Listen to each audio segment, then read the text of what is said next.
Jessie joined the Conservancy staff in fall of 2021 as our science coordinator, and they have recently stepped into the role of biodiversity manager. They've developed and launched our camera project and have also worked extensively with our tortoise tracking project. And Jessie graduated with a master's from ASU focused on bat populations through acoustic monitoring. So they are all working closely with the bat project and all the other biodiversity projects as well. Rob Hallagan joined the Conservancy at the start of 2019 and jumped into leadership positions. We're lucky to have him as our tortoise project lead, and he has been involved with the tortoise project since its inception and has assisted in research design, initial steward trainings, and continued coordination of the project. So thank you, Jessie and Rob. Thank you so much, Melanie, for that introduction. Can everybody see the presentation? Great. All right, so today Rob and I will be talking about our tortoise project, which is very exciting. So we'll start with a little bit of a background on why this project is important, the purpose of this project, and then we'll dive into what we actually do to track our tortoises, some of the cool observations we've seen as the project has started, and then how you can participate if that's something that you're interested in. So first, we're going to meet the Sonoran Desert tortoise.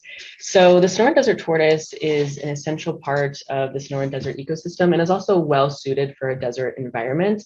So they get their water mostly by the plants that they eat, and they can actually store and recycle water for up to a year without having to drink additional water, which is really cool. They also have this hard shell as a defense mechanism against predators, and they have these strong limbs for excavating burrows and for climbing rock faces, rocky slopes. And they actually control their body temperature by sheltering in these burrows. And by excavating these burrows, it's actually really essential for the ecosystem of the desert because other species will use those burrows as well, such as Gila monsters, snakes, and other small mammals. And so tortoises are long-lived species, which means they live a very long time and they also take a while to reproduce. So the desert tortoise can live up to around 40, 50 years in the wild, depending on its condition. And they also can reproduce starting around 12 to 20 years old. So that means that if there is any damage to tortoise populations, it does take a while for them to recover. So it is one that we want to definitely monitor. So for our project, the purpose of our project is to document the movements of the Sonoran Desert tortoise within the preserve and adjacent areas. So our preserve is a connected, protected area. So we have the Tonto National Forest up north connecting our preserve to the McDowell Regional Park to the east. And we have this kind of narrow gooseneck corridor here. That's this connected land with all of those acres of land together. And so we want to know how the tortoises are moving around, and also in line with our priority, our first priority, we want to know how urban stressors are affecting that movement. So if you take a closer look at our preserve, zooming in, we have all this development around the outside of the preserve that's kind of increasing and encroaching on the preserve. And then we have this major road, the Rio Verde Road, that's kind of intersecting the north and the south of the preserve. So we want to know, with the sensitive tortoise species, how are they reacting to this increase in urbanization, the road development, how are they reacting to increase in human populations, intensity of trail use, things like that. And once we have that information of how their movements are being affected by those stressors, we can use that to inform our management decisions and help maintain this connectivity of this landscape, and these tortoise populations remain healthy for years to come. And then we also want to take that information to raise awareness. So a lot of people don't know about the preserve at all, or know about the tortoise species and how important they are to the ecosystem, how sensitive they are, and how these things might be affecting their populations over time. So it's our job to communicate that to the public that cares a lot about the preserve, but also the Sonoran Desert as a whole.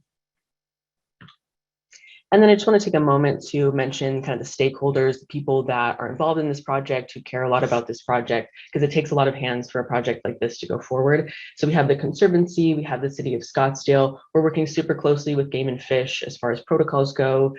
This is a project where we do handle our animals, so we work very closely with them to make sure everything's above board.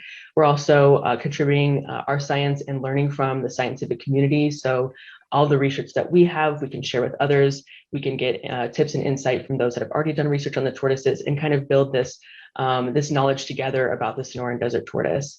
We also are really involved with the steward community and the citizens of Scottsdale as a whole and the public, trying to get the word out there about this important species and how to preserve biodiversity in general. And then, like I mentioned, so because this is a project where we're handling tortoises, we have really important permits that we have to go off trail and to handle tortoises. We have extensive trainings that the stewards go through. You know, it's really a privilege that we even have a project like this in the preserve at all. We're able to handle these tortoises, put equipment on them, and our stewards are extensively trained in order to do so, and they're just rock stars. And we also have funding through the Heritage Grants for this project. And so just kind of a brief overview of what we actually do for this project. So first we want to survey for tortoises. So we have to find them first. And they're very difficult to find. There actually is a tortoise in this photo, if you can believe it. It's right there. And so first we have to survey for tortoises. We have to find them. We have to go during a time where they're moving around, which is around monsoon season. So we'll do surveys for tortoises, which we'll get into some specifics in a minute here. Then we're going to actually track their movements. So we'll install equipment to do so. And then, of course, we collect the data, analyze the data, and then engage and educate our public with the information that we have. And so the areas that we're looking at for our study area, this is that same photo of the preserve where we have the north and the south, that major road, and then the urbanization kind of encroaching. So we're kind of looking for tortoises that are near the edge of the preserve, where urbanization is increasing, near the roads, in that gooseneck corridor. And then we also want some tortoises in the interior of the preserve as well, to kind of get an idea of how they're moving around in the interior versus the exterior, or near the road or away from the road. So these are kind of our areas of focus for our tortoises that we're tracking. And then timeline for the study. So this is a 3-year project as of right now. It started in January of 2021. Again, the first step was a survey for tortoises. So in 2021, we did surveys, and then we also installed telemetry equipment on the tortoises so we could track their movements with radio telemetry. And then we also just got our GPS units installed. And the thing that's really cool about these is they'll actually take GPS locations every hour. And so we'll get some detail about how they're moving around on a day-to-day basis. And so that's been what we're doing this year. We just installed our GPSs this year, and we'll continue that this year and the following year to get data on their movements with those GPS units. We'll do some more field surveys in the monsoon season this year, and then we'll continue to monitor them with telemetry over winter. So here's how it's done. We've been at this about 14 months, and we've become very familiar with the tortoise habitat here in the preserve. And we have found our tortoises really in 3 types of locations. These complex boulder piles, boulder formations, where they don't have to do a lot of excavation, for example, but they can just tuck in some cases 8, 10, 15 feet in. We see them burrowed underneath a boulder, where you have a boulder flat on the ground and then they'll excavate underneath it. And then also the burrows that are into a hillside. As Jessie said, they're ectotherms, in that their body temperature is controlled from outside environments. And a burrow is necessary, and this is how a tortoise lives and controls its body temperature. It also is home to a lot of guests. Most common guests we found are Gila monsters. We put a camera on a tortoise burrow this winter and picked up Gila monsters, birds, along with the usual spiders and snakes and scorpions that one might expect to find in a big hole in the ground in the desert. Sometimes you get lucky. My best story is during the Pima Dynamite field survey. After 4 hours of 20 of us tromping through off trail, up and down the boulder piles and through the sticker bushes and the cactus plants, we reached the trail that we were using as a coordinating line. Stop, get a breath, have a drink of water. Mountain biker comes up, asks, "What are you doing?" I said, "Well, we're looking for tortoises." And he goes, "Well, there's one right over there." And that's that tortoise on the left, just hanging out by the trail side and watching the world go by. Matter of fact, we found about 4 of them trail side in the course of the year. And it's interesting, once you find that first tortoise, and then we concentrate on that area that's sort of microhabitat, then we have found a second, a third, a fourth, a fifth, a sixth, a seventh, an eighth tortoise in one case. And now you got a creep of tortoises. And yes, that's what they're called. So what do? We do both annual processing and then we're doing the maintenance. Once a year or on initial capture, we measure, weigh, sex, perform a health assessment, mark and notch the tortoise attached to transmitters. Where we are now in maintenance phase, unless we find a new tortoise, in which case we start at the top, we're just remove and replace the GPS unit. We inspect the markings for any repairs necessary or the antenna on the GPS unit. We always document the habitat and the environment. There's first and last note here. We always glove up. You'll see us wearing surgical gloves or exam gloves. And we always disinfect the equipment. The tortoise has no disease it's going to give us. And we have no disease we're going to give the tortoise. However, it can go from tortoise to tortoise. So we would not want to handle one with our bare hands and then 30 minutes later touch another one, because now we become the disease vector between those two tortoises. I'll have to say we've been extraordinarily fortunate. We have yet to find a tortoise not in good shape. They've all been healthy, and that's actually very reassuring. So attaching a VHF transmitter and GPS receiver, the center photo there, that's the radio transmitter. Those last 2 years, and they put out 30 beeps a minute. And that's what we're tracking with the handheld antennas to relocate the tortoises. You can see on the one there in the middle, 99, it's also got a license plate. That's just white out in Sharpie, okay? The GPS unit on the far right-hand side is the blue thing sitting in a metal tray. That's what we're swapping out now this year. Those will record for about 21 days, and that's when we go and do our business. The tortoise is never harmed. Those are fastened with plumber's epoxy, which at the end of the study just pops right off. And we've already had to do some repairs because we had some pop off anyway, just from natural movements of the animals. So when it's all done, the tortoise will be left with a license plate. That's going to wear off. They are permanently marked with notches, however. And we got a notch right there? Mm-hmm. Yeah, we're notch right there. And it becomes important. Game and Fish gave us a copy of a study that they did in 2021, which was looking back on a site they did in 2010, and before that in 1991. And in 2021, they still found notched tortoises. So they were able to look at a tortoise's phenology over 30 years. These animals in these studies transcend a human generation because they're such long-lived animals. So our tortoises we mark today, there's every reason to suspect in many, many years from now, decades from now, a follow-on study could find these tortoises and derive some information. So once we're done with them, we let them go.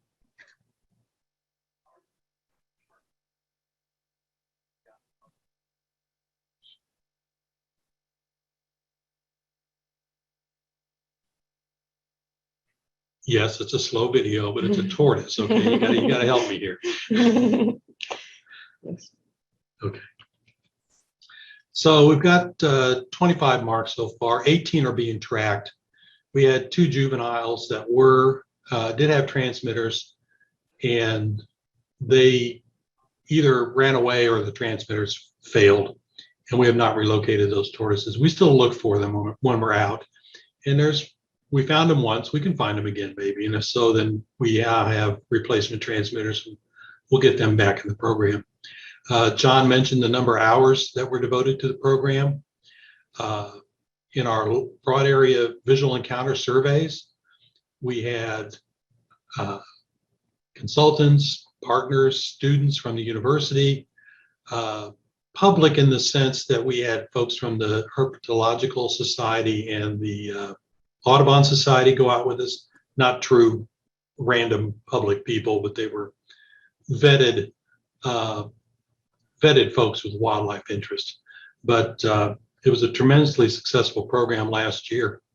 So how can you play? The telemetry trips are in better impact. There are many fewer of them this year than last. Last year without GPS, we had to go out every week and manually geolocate the tortoises. Now with the GPS units, we go out every 21 to 28 days. So there are just fewer trips. However, they are listed in better impact. It's best seen in list view rather than calendar view. And there's not a real pattern, again, because we're on this 21 to 28 day schedule. So the best thing to do is just keep an eye on the opportunity list and better impact. You don't need to be a citizen scientist to go with you. You're with a trained lead and an assistant. You do, however, need to be an experienced and adept hiker. If you look at the description in Better Impact, it will say this trip is very strenuous. I saw several names signed up on the symposium today of people who've been out with us. We're not lying, okay? There is some tough territory you got to climb, and when it's June, July, and August, you're gonna earn that tortoise. I'm telling you. So, what do you do if you encounter one? We've actually have a log of over 60 tortoises that's been encountered in the survey. Leave it alone unless it's in a dangerous situation. I'm going to tell you a sad story. There was a incidental encounter on Bootlegger, and one of our trained assistants who was coming off a CNM project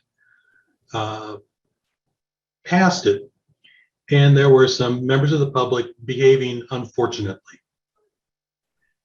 in that they were poking it with their hiking stick and pretending to step on it so they can get a photo. And we removed that tortoise about 20 yards off trail and in the direction it was going, and let it lead a peaceful life. So don't bother the tortoises. Document it. You can send me an email. You can, of course, we want you to document it in iNaturalist. We've had a couple that have stuck around long enough that we were able to actually get out to them and mark them, and that was great. So that's how you deal with the tortoise when you find one. Just, it's a treat. It really is. So take a nice photo and let it move on its way. Jessie? That's it. Any questions? Go ahead and stop sharing there. Oh my God, there's a whole Sorry bunch about that. Interesting question about the tortoise biology, how they recycle fluids. Yeah, so this is really fun, and feel free to jump in. So they will store water in their bladder and then recycle that same water for up to a year. And so by the time you see them relieve themselves, it can actually be a really dark brown color. And they will actually, basically, if they have access to water, they'll go ahead and release their bladder and then consume more water. If they don't, they'll just keep recycling. Yeah, anything to add there? They get most of their moisture through the plants they eat. During monsoon season, which also triggers their mating, you will see them out. You'll see them drinking from puddles in the rocks or in the ground, but they can skip a year. Okay. Another question, are there any circumstances under which one would pick up or move a tortoise? And you had just explained a sad situation where you really had to do that. But are there any other situations? If you have a tortoise on the trail, leave it alone. You may want to, if you got the time, stand around and make sure it moves on its way. If you have a tortoise on the road and it's in danger of getting run over, you can move it just far enough in the direction it was already going to get it on the verge of the road and back under vegetated cover. We did have an instance last year of one came real close to the road, never crossed that we were aware of, and we just kept an eye on him and didn't have to do anything. But we were prepared to intervene if it was necessary. Yeah. The best thing is they're wild animals. Let them be wild animals. And also, too, the best thing to do is get in contact with us, because we have the permits to handle. We have the people we can call. For example, if they walk into active construction, we have the contacts to call and talk to them about that. And so ultimately, it'd be best to put it in our hands to make that call.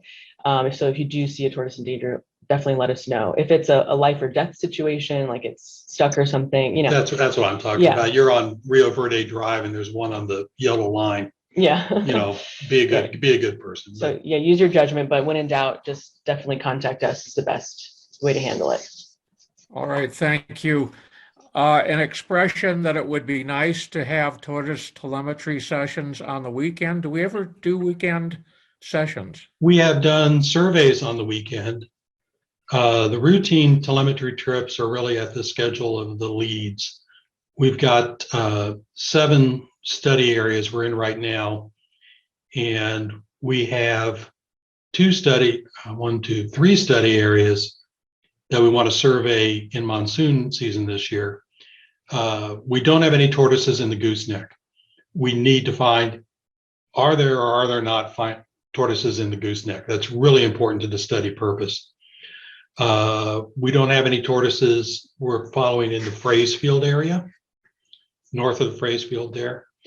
And we would also be interested in tortoises closer into the new Pima Dynamite trailhead and along that Latigo Trail corridor where you're bordering housing developments. So as more study areas are developed, fingers crossed this year, then that would be more opportunities. And I will absolutely take the note for the leads and see if we can't think about a weekend opportunities. There's another question about the source of land in the preserve that certainly could relate to tortoise habitat. And the question is whether preserve lands that have been acquired were all state trust lands, or were there lands that were used for other purposes that have been acquired for the preserve? And I think the answer to that is yes on both. They were state trust lands, and they were used for decades, since territorial days, for other purposes, which would lend to our land restoration discussion. Right, such as roads and trails. Yeah, and you can see remnants of roads and trails when you're out there. We're working off trail under special permit, and we see that. And we see where it's been mitigated by C&M and by the city. Jessie said we really got 2 kinds of study areas. We have, I'll call them trail torts. These are torts that are near the recreation corridors and are likely to be seen.